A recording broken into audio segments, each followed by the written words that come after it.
Kasi nag-grocery kami noon, naka-wheelchair ako. Mamamasyal kami ng mga bata, naka-wheelchair ako. Tapos sa bahay, lagi lang ako sa kwarto, nakahiga. Sobrang sakit, nararamdaman ko na hindi ko na magawa yung mga dati kong ginagawa. Akala ko yun na yung katapusan ko eh. Dito na lang ba magtatapos yung buhay ko?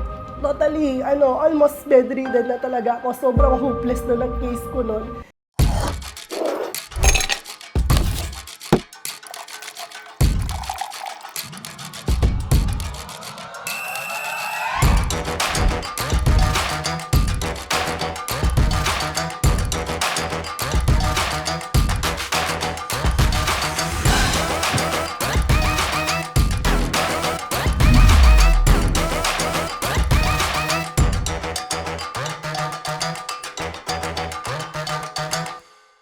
Ako po si Rose Ann Perez, taga Nueva Ecija. Nag-start po itong sakit ko 2 years ago na aksidente ako. Noong February 2023, nag-start sa lower back ko, sumasakit po siya. Hindi po ako halos makalakad noon. Nag-try po kaming magpatingin sa doktor nung talagang hindi na ako makagawa ng mga gawaing bahay. Naka-4 na ortho kami noon. Unang doktor namin, ang sabi niya sa akin, herniated disc daw. Tapos sabi niya sa akin, try mong magpa-physical therapy, baka makuha sa physical therapy. So nagpunta kami sa PT, ang diagnosis nila sa akin is sciatica daw. Kaya nalaman ko na ganun yung sakit ko. Nirequest ako ng ortho ko na magpa-MRI. Kaso nung nandun na kami, nung hihiga na ako dun sa bed, hindi ko kayang humiga na flat yung likod. Kasi sabi nila 30 to 1 hour daw ang gugugulin sa MRI bago malaman. Hindi ko kayang humiga. Ang ginawa sa akin ng nurse doon, tinurukan ako nung pain reliever. Walang nangyari, hindi tumalab sa akin. Kaya hindi natuloy yung MRI ko.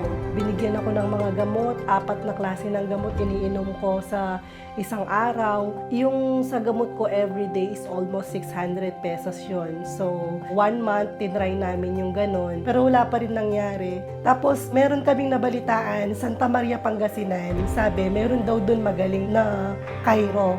So, nagtry kami, nagpa-chiro ako. Lalong sumakit yung balakang ko, tapos hanggang sa hindi na ako talaga makalakad. So, from June, hindi na ako makalakad hanggang December. Kasi nag-grocery kami noon, naka-wheelchair ako. Mamamasyal kami ng mga bata, naka-wheelchair ako. Tapos sa bahay, lagi lang ako sa kwarto, nakahiga. Sobrang sakit, nararamdaman ko na hindi ko na magawa yung mga dati kong ginagawa.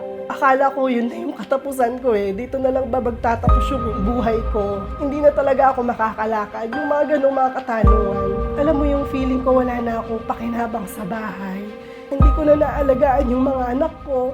Ultimo, sarili ko, hindi ko kayang magsuot ng antis dahil hindi ako makayuko. Sa pagligo, ganun din, na hirap ako. Paglakad, 5 steps, hindi ko kayang maglakad. Yung asawa ko, kailangan gabayan ako. Kailangan meron akong gabay sa paglalakad. Totally, almost bedridden na talaga ako. Sobrang hopeless na ng case ko noon. Hanggang one time, sabi nung kapatid ng asawa ko, try mo magsalbeyo ka. Yung sakit ko sa tuhod nawala, sabi niya. 1 month akong nag-iisip kung itatry ko yung salbeyo kasi hindi ako naniniwala talaga nung una. Sabi ko sa asawa ko, desperada na talaga ako. Gusto ko nang bumalik sa dati. Gusto ko nang makalakad ulit. Nag-try kami, yung trial pack muna. Pag hindi naubos ito, walang nangyari, stop na, sabi ko. Wala na talaga, tatanggapin ko na lang na talagang bedridden na ako, sabi ko sa asawa ko. Tapos yun, nag-try ako, December, nag-order ako ng salveyo, naabutan ko pa yung buy one take one nila. Tinry ko siya 1 week, tinigil ko yung mga gamot ko na iniinom. Nag-start ako sa 2 to 3 scoop lang, tapos 2 to 3 times a day. So 1 week, naramdaman ko yung effectiveness niya. For the first time in 6 months na bedridden ko, bigla akong nakatayo ako ng diretso. Biglang gumaan yung pakiramdam ko. Dati kasi pag tumatayo ako sa kama, dahan-dahan, maggaganyan muna ako.